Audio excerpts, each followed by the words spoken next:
امام حسین کے حرم میں جا سکتے ہیں، وہ فیض والا مسئلہ وہ میں اس کو اگلی دفعہ کمپلیٹ کروں گی. ہاں وہ اس میں رہ گیا ہے. مجھے نیکسٹ اگر میں آئی انشاءاللہ زندہ رہی تو آپ مجھے یاد دلائے گا کہ ائمہ کے حرم کو ملحق کیا ہے مسجد کے ساتھ احتیاط واجب کی بنا پر. البتہ ائمہ کا حرم کتنا زری والا کمرہ، یعنی آپ امام رضا کا حرم آپ دیکھیں اور آپ 1990s کے زمانے کا حرم دیکھیں.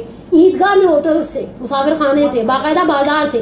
اب انہوں نے سارا توڑ پھوڑ کتنا بڑا حرم کر دیا کہ حرم ہی حرم ہو گیا ہے. لیکن اصل جو حرمت ہے وہ زری ہے. گنبد کے نیچے والا ایریا سید الشہداء کا حرم بہت ایکسٹینڈ کر دیا ہے صدام کے بعد. ائمہ عسکریین کا حرم، باقی حرم اتنے ایکسٹینڈ ہوتے جا رہے ہیں.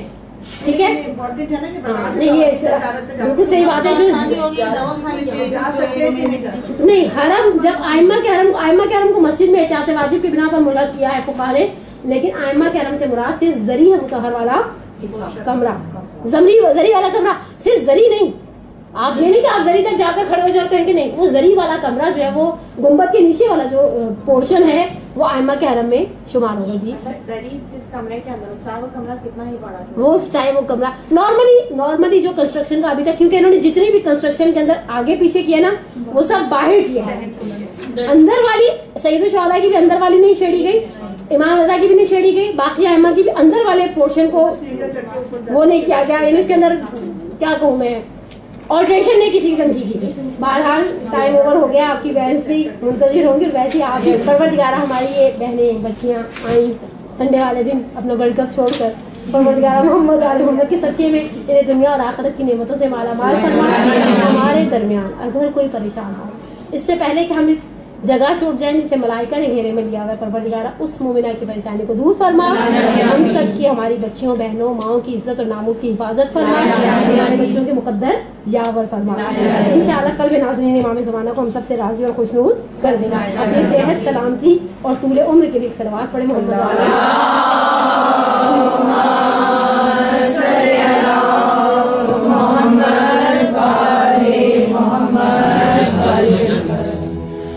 جل اللجل یا مولا اللجل اللجل اللجل اللجل اللجل اللجل اللجل یا صاحب السماء اللجل